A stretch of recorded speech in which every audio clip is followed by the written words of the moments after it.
In 2020, consumers spent $375 billion in the US shopping online. Of course, much of that was driven by the pandemic, and those major online companies like Amazon and one or two others absolutely killed it. And because of the pandemic, more and more brick-and-mortar retailers were forced to the online marketplace with great results. So it's no wonder we think about online shopping as something fairly new or recent. In fact, the roots of e-commerce can be traced back to the early 1980s thanks to CompuServe and their early email and internet technology. Today, e-commerce is so routine that the vast majority of individuals are using it.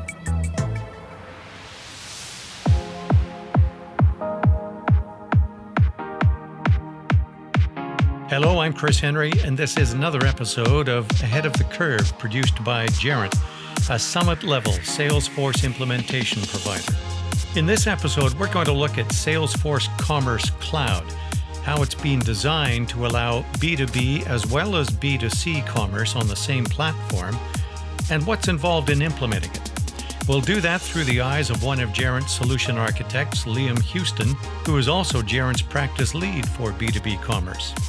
The thrust of online commerce has largely been in the consumer realm, as we've stated, but here's the question: can it work in the B2B setting as well? That is a very interesting question, because from an e-commerce perspective, we were seeing substantial growth year after year over the last, we could even say close to 15 plus years, within mainly the consumer space. Now we're starting to see that within the business community, really stepping forward of just realizing that the traveling salesperson going from location to location with distributors or for distributors, that just isn't a viable way to do this any longer. It makes more sense to be able to allow for, whether you are a vacuum parts seller, to be able to go to a portal where you can buy those parts and have them shipped directly to you, rather than having to have that person-to-person potential interaction. And so we're seeing a great deal of enthusiasm where it existed more within the retail space before. We're now seeing that within the wholesale space. And this is exceptional. I think that, we're only going to see that change accelerate over the next easily decade, playing catch up. So it makes it quite feasible, whether you're talking about a buyer group that may be a tier 1, tier 2, tier 3, that you're able to provide them with very clear access points for them to be able to carry out, something that we would think, well, that looks like it's e-commerce, B2C from maybe 5 years ago. But there are different requirements within a B2B commerce experience compared to one that you would expect within a B2C market. And it is really astounding, because we finally have reached that critical mass where things can really gel together and streamline how businesses operate. Well, given that, then what do businesses need to consider when they've decided that they want or they need some kind of an e-commerce platform? Well, I think they have to be critical and think deeply, specifically to what is the use case? What are we trying to accomplish here? What is going to help our customers be able to get what they need from us, be able to, say, file a warranty, to file a case, file for credit? All of these things come into play. One, you want to, as you're imagining, well, okay, what platform would work best? Use cases first and foremost, because that is going to determine everything else that comes from that, of what type of infrastructure you're going to need, what is going to be required in the way of investment, with the legacy system that you're starting with, what may need to be changed? For some folks, they have, AS400 that is a mainframe that they bought from IBM close to 20, 30 years ago, some cases 40. And they're still running off of that. They're still running an ERP that is not cloud-based. And so we tend to see that when there's that first notion of, okay, we've understand the case studies of what we're trying to accomplish, what do we need to change throughout the entire infrastructure? Is it moving to an ERP system that is cloud-based? Are we utilizing a order management system or a PIM, a product information management tool that is not going to be relevant, as this transformation is occurring?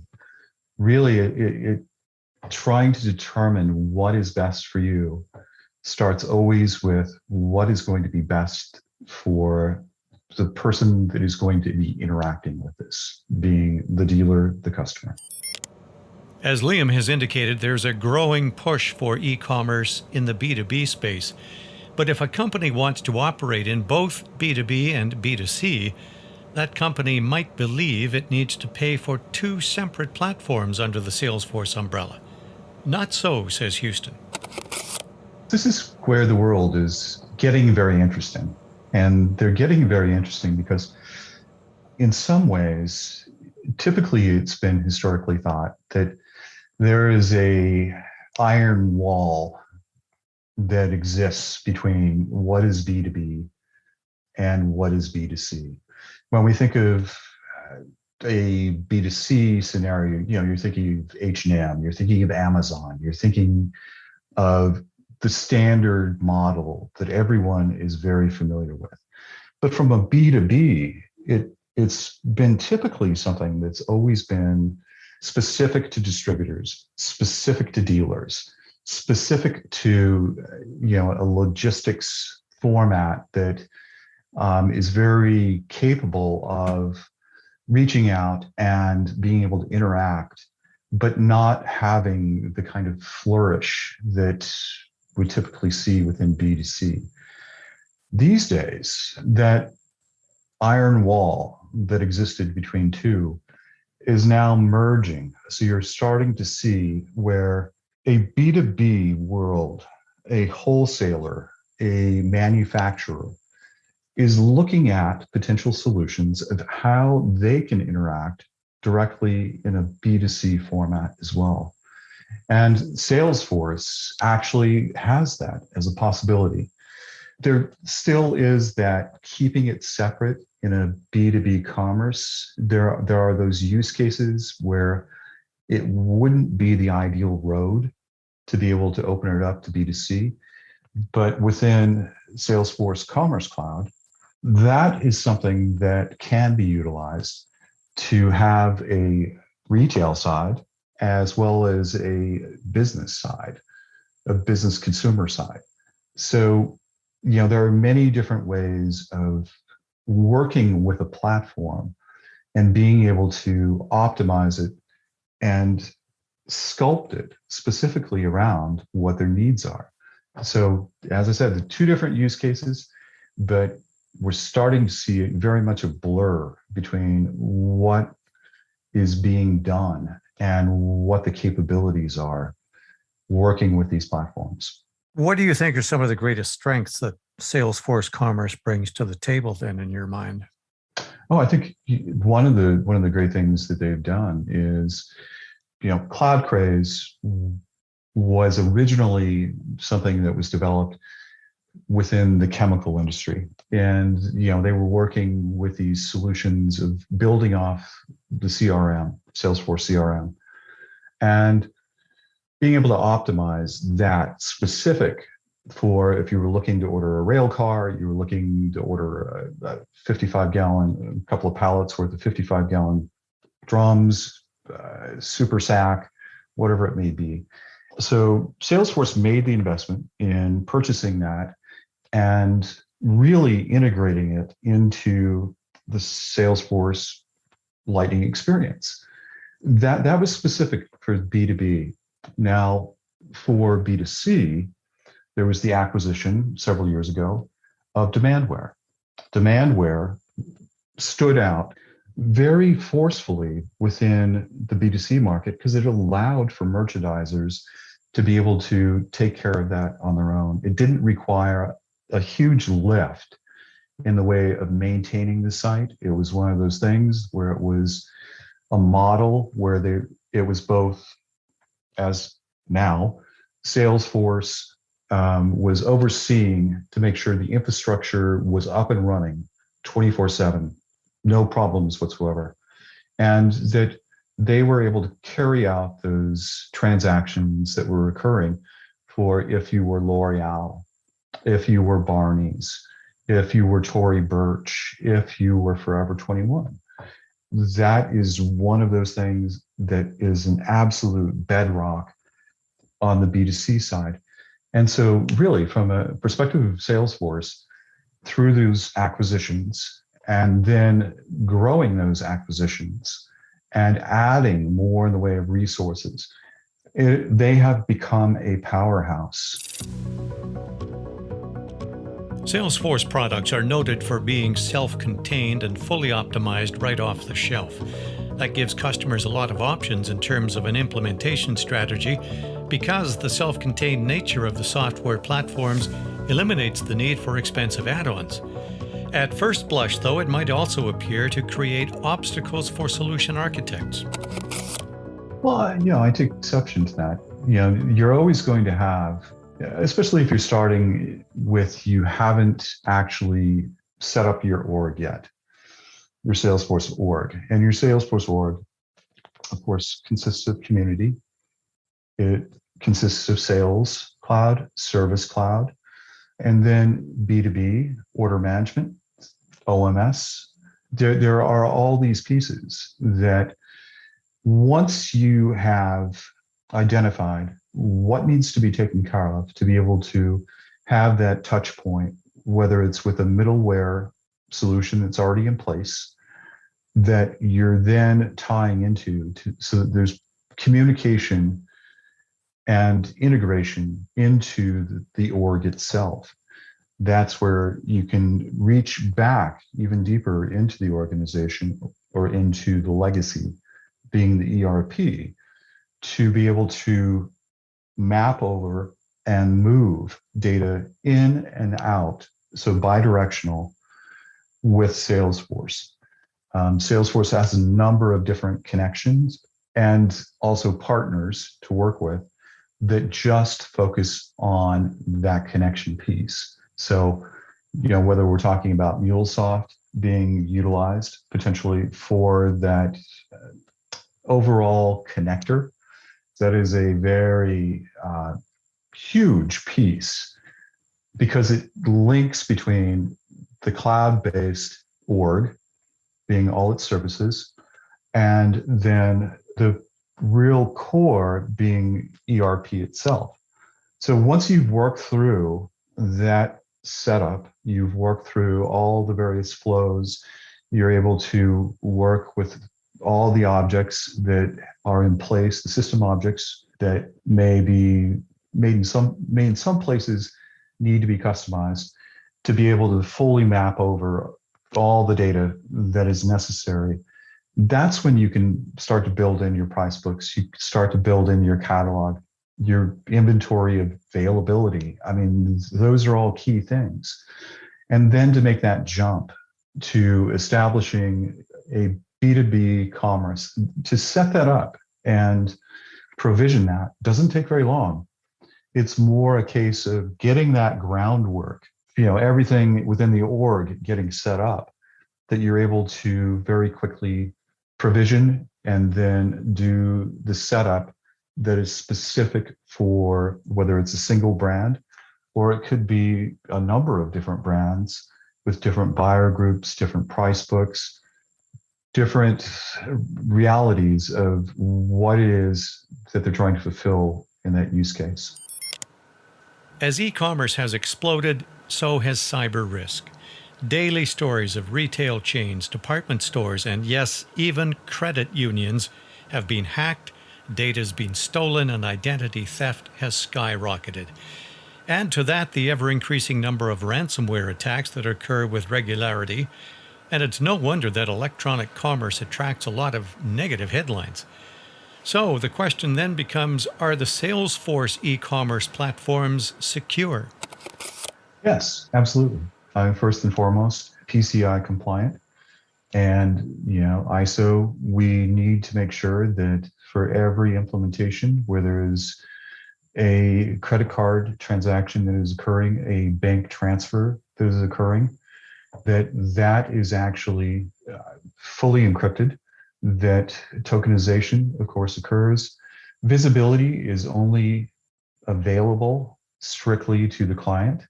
It is not something that is handled by Salesforce itself. This is something that, as you had noted, major issues of exposures that have occurred and ransomware, but we're not really seeing that within the Salesforce environments, just because there's such a stringent level of security, both within their cloud operations, as well as requiring two-factor, whether you're an admin, a user, that you have to go through to be able to even enter into the org and proceed with whatever role you may have.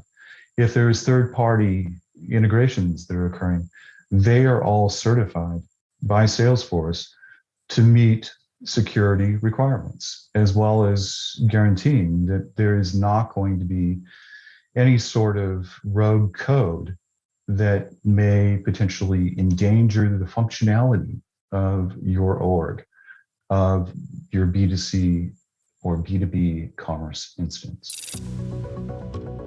Liam Houston has 20 years of experience in solution architecture in both B2B and B2C, and is also Gerent's practice lead for Salesforce Commerce Cloud. The importance of having an experienced and talent-rich implementation partner cannot be overstated, he says, because that partner provides vital guidance in shaping the solution strategy. Well, I think the value that we bring to the table is that we are first and foremost there to lead to the success of the client. So when we talk about Salesforce platform, whether that's the Sales Cloud, Service Cloud, B2B commerce, or even B2C commerce, really what you get out of the box with each of those is a tablet to be able to work with, the infrastructure to be able to work with. And as implementation partner, we are the ones that are doing the user stories, understanding what it is that the client is trying to achieve and what it's going to require to get there. We are the ones that are going to be able to give guidance, be able to bring in potential third parties that may offer a unique service that may be able to optimize the release of that final product, whether it be to a distributor in the case of B2B or to a consumer within B2C. So the depth of experience that Gerent brings to the table with the amount of implementations and the just stellar development team that we have, both onshore as well as offshore. We have incredible BAs that are able to look at what the business requirements are or develop what the business requirements are to be able to have a sign off, so that both from a marketing perspective with the client that we're working with, the business team, as well as the technology team, everyone is in agreement as to how we proceed forward. What we know about e-commerce today is that the demand for fast, always ready buying power isn't going away. What we also know, and what Liam Houston has confirmed, is that the demand for fast, instant buying power is not just the purview of the B2C space. Business customers are no longer a different category from retail customers. The two have merged, at least in terms of what they expect and what e-commerce technology can deliver. Our thanks to Liam Houston, Gerent Solution Architect and Commerce Practice Lead, for his views on Salesforce Commerce Cloud. Ahead of the Curve is produced by Gerent in cooperation with Salesforce.